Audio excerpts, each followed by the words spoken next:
Hello friends, টেক্সারিং online চ্যানেলে আপনাদের সকলকে জানাই স্বাগতম। এই মুহূর্তে বাংলাদেশ কাণ্ড নিয়ে সঙ্গে সঙ্গে ভারতের রেশন কার্ড, আধার কার্ড নিয়ে আজ ফের প্রধানমন্ত্রী নরেন্দ্র মোদী এবং একই সাথে মুখ্যমন্ত্রী মমতা বন্দ্যোপাধ্যায়ের তরফ থেকে গোটা দেশবাসী এবং রাজ্যবাসীর জন্য নতুন করে ঘোষণা করা হলো 25টি বিরাট বড়সড় আপডেট, যা কিনা প্রত্যেক নাগরিকের ওপর ব্যাপকভাবে প্রভাব পড়তে চলেছে। প্রত্যেকটি খবরের দিকে বিস্তারিতভাবে আমরা নজর রাখব। প্রথমেই দেখে নেব আজকের গুরুত্বপূর্ণ শিরোনাম হেডলাইন্সগুলি। তো দেখুন, আজকের হেডলাইন্সে বলা হয়েছে রেশন কার্ডই যথেষ্ট নয়, এবার এই কাজ না করলে আর মিলবে না বিনামূল্যে খাদ্য সামগ্রী। বাবুল থেকে চন্দ্রিমা, রাজ্যের মন্ত্রিসভায় একাধিক রদবদল, নতুন দায়িত্ব পেলেন কারা জানবো। বাংলাদেশ থেকে আসা উদ্বাস্তুরা দেশের নিরাপত্তার জন্য বিপজ্জনক, আদালতে জানালো মোদী সরকার। বাংলাদেশের মতো মোদীর বাসভবনেও মানুষ প্রবেশ করবে, কংগ্রেস নেতার বিতর্কিত মন্তব্য। কোনো রাজ্যেই বাংলার মডেল গ্রহণ করতে চায় না তৃণমূলকে কটাক্ষ অমিত শাহের। ফাঁস হলো আসল সত্য, হাসিনার পতনের নেপথ্যে এই দুই দেশের ষড়যন্ত্র প্রকাশ্যে এলো ভয় ধরানো আপডেট। চাকরি দেওয়ার নামে সহবাস, সুশান্ত ঘোষের বিরুদ্ধে মহিলার বিস্ফোরক অভিযোগ ঘিরে শোরগোল। ফের ঘূর্ণবর্ত, উত্তরে ভারী বৃষ্টি, দক্ষিণবঙ্গে ঝড়জলের কী পূর্বাভাস জানালো হাওয়া অফিস। বাংলাদেশের অন্তর্বর্তী সরকার শপথ নেবে বৃহস্পতিবার রাত 8টায়, ঘোষণা সেনা প্রধানের। আধার কার্ড নাগরিকত্বের কোনো প্রমাণ্য নথি নয়, পর্যবেক্ষণ প্রধান বিচারপতির। বাংলাদেশ ইস্যু নিয়ে ফেসবুকে লেখার আগে সাবধান, যে কোনো সময় ফোন করতে পারে পুলিশ, কড়া নজর রাখছে লালবাজার। জামাতের লোকেরা ধর্ষণ করছে, বাংলাদেশের দ্বাদশ শ্রেণীর হিন্দু মেয়ের চিঠি ভারতের প্রাক্তন সেনা আধিকারিককে। বাজারে যাওয়া অতীত, বাড়ি বসেই মিলবে সস্তায় আলু পেঁয়াজ, দুর্দান্ত উদ্যোগ রাজ্য সরকারের। আরও বিপাকে শেখ হাসিনা, এবার ভিসা বাতিল করল আমেরিকা। বাংলাদেশে হিন্দু সহ সংখ্যালঘুদের টার্গেট করা হচ্ছে, স্বীকার করল জামাত। মুজিবের পর বাংলাদেশে ভাঙা হলো রবীন্দ্রনাথের মূর্তিও, প্রতিবাদে সোচ্চার তসলিমা। কালী মন্দির রক্ষা করার নামে ফটোশ্যুট, মন্দিরের ভেতরে ঢুকে পুরোহিতকে মেরে ঠাকুরের সব গয়না লুট। বাংলাদেশের সর্বনাশ করার নেপথ্যে মার্কিন কূটনীতিক ডোনাল্ড লু, এবারে টার্গেট ভারত। এইদিকে তৃণমূল ভবিষ্যৎ দেখে রাখুক, বাংলাদেশের পরিস্থিতিতে মমতাকে আক্রমণ দিলীপ ঘোষের। হাসিনের সঙ্গে দেখা করলেন কন্যা পুতুল, আমেরিকার নাম উল্লেখ করে ছাত্রদের বার্তা মুজিব কন্যার। হাসিনাকে গ্রেপ্তার করে বাংলাদেশে পাঠানোর দাবি, দিল্লি ঢাকা চুক্তি নিয়ে সংকটে মোদী। টোটো নিয়ে এবার বড় নির্দেশ দিলেন মমতা, পরিবহন মন্ত্রীকে ডেকে স্পষ্ট নির্দেশ। তো চলুন এবারে আমরা আজকের বাছাই করা বেশ কয়েকটি অতি গুরুত্বপূর্ণ খবর নিয়ে বিস্তারিতভাবে আলোচনা করে নেব। আর তার আগে আপনাদের কাছে করব একটা ছোট্ট রিকোয়েস্ট, আপনি যদি আমাদের চ্যানেলে নতুন হয়ে থাকেন তাহলে আমাদের চ্যানেলে সাবস্ক্রাইব করার সঙ্গে সঙ্গে পাশের বেল আইকনটিকে বাজিয়ে রাখবেন।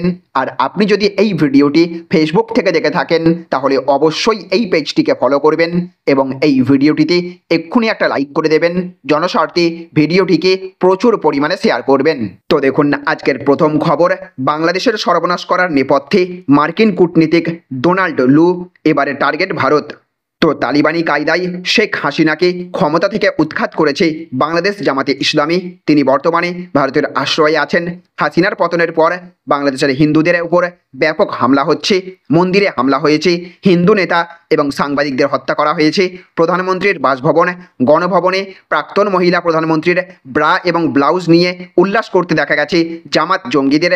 অথচ ভারতের অনেক বামপন্থী ইসলামী সাংবাদিক এটাকে গণতন্ত্র এবং যুবশক্তির বিজয় হিসেবে প্রচার শুরু করেছেন। মোহাম্মদ জুবের মতো কঠোর ইসলামী সাংবাদিকরা এই বলে প্রচার করতে ব্যস্ত যে বাংলাদেশের হিন্দুদের বা মন্দিরে উপর কোনো হামলাই হয়নি, সমগ্র আন্দোলনের জন্ম হয়েছিল বাংলাদেশের মুক্তিযোদ্ধা পরিবারের জন্য সংরক্ষণের অবসান ঘটানোকে কেন্দ্র করে। এখানে প্রশ্ন হলো যে বাংলাদেশকে অস্থির করতে কোনো বিদেশি শক্তির হাত আছে কিনা। আসলে আন্তর্জাতিক ক্ষেত্রে পর্দার আড়ালে প্রায়ই অনেক কিছু ঘটে থাকে, যার অনেক কিছু দৃশ্যমান হয় না। বাংলাদেশে ক্ষমতার পরিবর্তনের নেপথ্যে যে ব্যক্তির ভূমিকা রয়েছে বলে মনে করা হচ্ছে তিনি আর কেউ নন, বরঞ্চ তিনি হলেন ডোনাল্ড লু। ডোনাল্ড লু একজন আমেরিকান কূটনীতিক, যিনি বর্তমানে দক্ষিণ এবং মধ্য এশিয়ার সহকারী বিদেশ মন্ত্রী হিসেবে দায়িত্ব পালন করছেন। ইতিমধ্যেই তিনি পাকিস্তান, শ্রীলঙ্কা, আলবেনিয়া, কিরগিজস্তান প্রভৃতি দেশের সর্বনাশ করেছেন। তার কীর্তির তালিকায় যোগ হলো বাংলাদেশের নামও। এবারে তিনি বাংলাদেশের মতো ভারতের মধ্যে বিশৃঙ্খলা সৃষ্টি করে ভারতের সর্বনাশ করতে উঠে পড়ে লেগেছেন। পুনে ভিত্তিক গ্লোবাল স্ট্র্যাটেজি ফাউন্ডেশনের প্রতিষ্ঠাতা ডক্টর অনন্ত ভাগবত 2024 সালের মে মাসে বলেছিলেন যে ডোনাল্ড লু ভারতে ঘৃণার বস্তু হয়ে উঠেছেন, কারণ তিনি ভারতীয় গণতন্ত্রে হস্তক্ষেপ করার চেষ্টা করছেন। 2023 সালের জানুয়ারিতে খবর আসে যে ভারতের বিরোধী নেতা রাহুল গান্ধী আমেরিকার হোয়াইট হাউসে একটি গোপন বৈঠক করেছেন। সেখানে ডোনাল্ড লুও উপস্থিত ছিলেন বলে জানা গেছে, যদিও ভারতের বিদেশ মন্ত্রকের কাছে এই সংক্রান্ত কোনো তথ্য নেই। তো দেখুন আজকের আরও একটি বড় খবর, ফাঁস হলো আসল সত্য, হাসিনার পতনের নেপথ্যে এই দোষের ষড়যন্ত্র প্রকাশ্যে এলো ভয় ধরানো আপডেট। তো বাংলাদেশের কোটা বিরোধী আন্দোলনে হঠাৎ করেই বদলে গিয়েছিল সরকার বিরোধী আন্দোলনে প্রধানমন্ত্রী পদে ইস্তফা দিয়ে দেশ ছাড়তে বাধ্য হয়েছেন শেখ হাসিনা। এরই মধ্যে আশঙ্কার খবর শোনালো গোয়েন্দারা, এই আন্দোলনের মধ্য দিয়ে সরকারের পতন ঘটানোর নেপথ্যে নাকি রয়েছে চীন এবং পাকিস্তানের আইএসআইয়ের ষড়যন্ত্র। বলা হচ্ছে উদ্দেশ্য একটাই, ভারত বিরোধী সরকার গঠন বাংলাদেশ জুড়ে এই অগ্নিগর্ভ পরিস্থিতির নেপথ্যে জামাতের ছাত্র সংগঠন ইসলামী ছাত্র শিবির রয়েছে। আসলে পাকিস্তান চেয়েছিল যেভাবে হোক বাংলাদেশ থেকে শেখ হাসিনা সরকারের আওয়ামী লীগকে সরিয়ে দিতে। বাংলাদেশের গোয়েন্দারা দাবি করেছেন সৌদি আরবে বসে আইএসআইয়ের সঙ্গে গোটা ঘটনার পরিকল্পনা করেছেন বিএনপির প্রধান এবং খালেদা জিয়ার ছেলে তারেক রহমান। এদিকে ভারতকে বেকায়দায় ফেলতে চীনের সঙ্গে হাত মিলিয়েছে পাকিস্তানে পরিচালিত চীনা সংস্থাগুলির থেকে এবং সরাসরি চীন থেকে প্রচুর আর্থিক সহায়তা পেয়েছিল আইএসআই সমর্থিত জামাতে ইসলামী। যদিও চীনের সঙ্গে সম্পর্ক খারাপ ছিল না হাসিনার, পদ্মা সেতু তৈরি করার পিছনে বিনিয়োগ রয়েছে চীনের। এছাড়াও বাংলাদেশের পরিকাঠামো নির্মাণে একাধিক প্রকল্প রয়েছে চীনের হাতে, কিন্তু কূটনৈতিক নিয়ম মেনে শেখ হাসিনা সবচেয়ে অগ্রাধিকার দিয়েছিলেন বন্ধু ভারতকে। ওদিকে বেজিংয়ের চাপ থাকা সত্ত্বেও বিরোধী শক্তিগুলিকে প্রশ্রয় দেননি তিনি। তাই চীনের রোষে পড়ে আওয়ামী সরকার। ঢাকায় ভারত বিরোধী পুতুল সরকার বসিয়ে উদ্দেশ্য সাধন করতে চাইছে চীন। একথা আগেই আন্দাজ করতে পেরে ভারতীয় জেহাদি প্রচার সর্বভারত বিরোধী কার্যকলাপের কারণে ইসলামী ছাত্র সংগঠনের উপর নজর রেখেছিল ভারতীয় গোয়েন্দা সংস্থাগুলি। তখনই এই ঘৃণ্য চক্রান্তের বিষয়টি সামনে আসে। গোয়েন্দাদের রিপোর্টে দাবি করা হয়েছে যে বাংলাদেশ জুড়ে ভারত বিদ্বেষ ছড়ানোর জন্য কাজ করছে বাংলাদেশের ইসলামী ছাত্র সংগঠন আইএসআই সমর্থিত হারকাত উল জিহাদ আল ইসলামী। পাকিস্তানের এক সন্ত্রাসবাদী গোষ্ঠীর সঙ্গে যুক্ত এই ছাত্র সংগঠন আফগানিস্তান এবং পাকিস্তানে এই ছাত্র সংগঠনের সদস্যরা প্রশিক্ষণ পেত।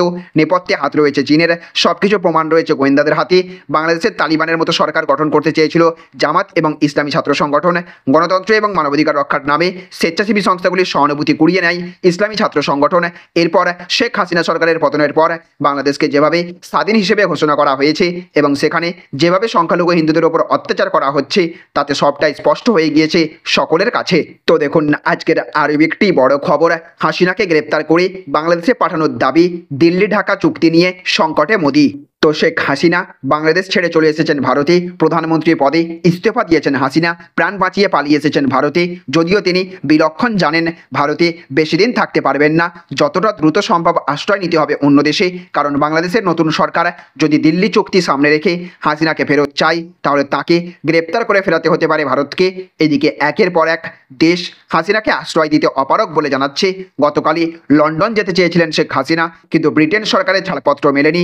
এদিকে আজ মার্কিন যুক্তরাষ্ট্র তার ভিসা খারিজ করে দিয়ে যে দেশে যাওয়ার পথ পুরোপুরি বন্ধ করে দিয়েছে। সব মিলিয়ে চরম সংকটের মধ্যে রয়েছেন বাংলাদেশের প্রাক্তন প্রধানমন্ত্রী। অস্বস্তির মধ্যে রয়েছে ভারতও, কারণ শেখ হাসিনাকে বেশি দিন সেফ হাউসে রাখা সম্ভব হবে না দিল্লি চুক্তির কারণে। তো দেখুন আজকের আরও একটি বড় খবর, টোটো নিয়ে এবার বড় নির্দেশ দিলেন মমতা, পরিবহন মন্ত্রীকে ডেকে স্পষ্ট নির্দেশ। তো রাজ্যের পরিবহন মন্ত্রী স্নেহাশিস চক্রবর্তীর সঙ্গে বিশেষ বৈঠক করলেন মুখ্যমন্ত্রী মমতা বন্দ্যোপাধ্যায়। মুখ্যমন্ত্রীর এই দিনের বৈঠকে উপস্থিত ছিলেন রাজ্যের মুখ্য সচিব বিপি গোপালিকাও। দীর্ঘ 45 মিনিট নবান্নে এই বৈঠক হয় বলে সূত্রের খবর।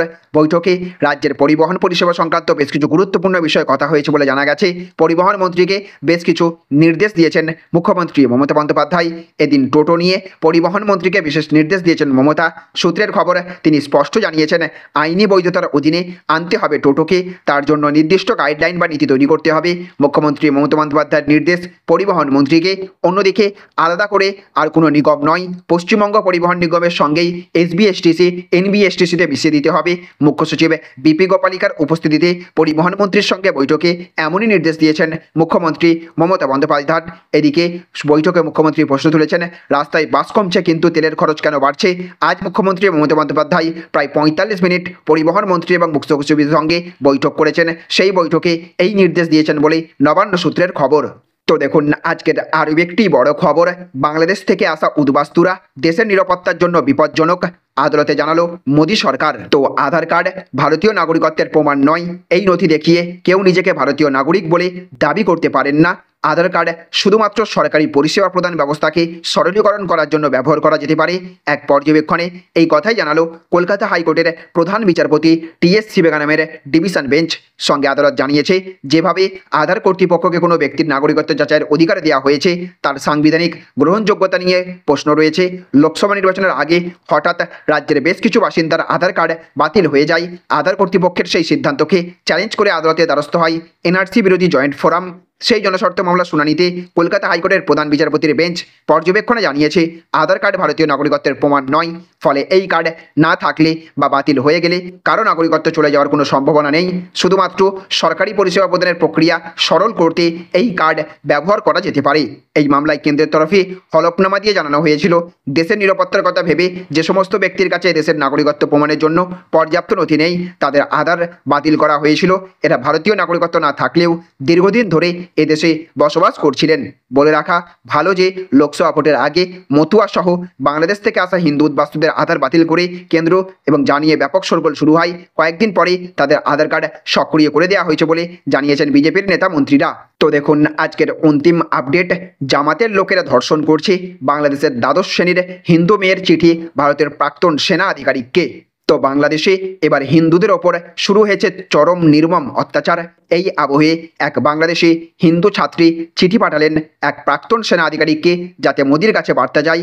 ওই প্রাক্তন সেনা আধিকারিক লিখেছেন, বাংলাদেশের দ্বাদশ শ্রেণীর এক হিন্দু মেয়ের হৃদয় বিদারক চিঠি। এই চিঠি যাতে ভারতের প্রধানমন্ত্রীর কাছে পৌঁছে দেওয়া যায় তার জন্য তিনি আমাকে অনুরোধ করেছেন। তিনি লিখেছেন, আমাদের কষ্ট অকল্পনীয়। জামাতের লোকেরা মেয়েদের এবং মহিলাদের ধর্ষণ করছে এবং পুরুষদের নির্যাতন এবং হত্যা করছে। তিনি লিখেছেন, বাংলাদেশে হিন্দুরা হামলার শিকার, এটা খুবই বিরক্তিকর। তাহলে ফ্রেন্ডস বুঝতে পারলেন, এই ছিল আজকের কয়েকটি গুরুত্বপূর্ণ আপডেট। এই ভিডিওটি আপনাদের যদি ভালো লেগে থাকে তাহলে অবশ্যই ভিডিওটিতে একটা লাইক করবেন এবং অবশ্যই ভিডিওটিকে রাজ্যের সমস্ত মানুষের কাছে শেয়ার করে সকলকে জানার সুযোগ করে দেবেন। ভালো থাকবেন, সুস্থ থাকবেন। Thank you friends, thank you for watching.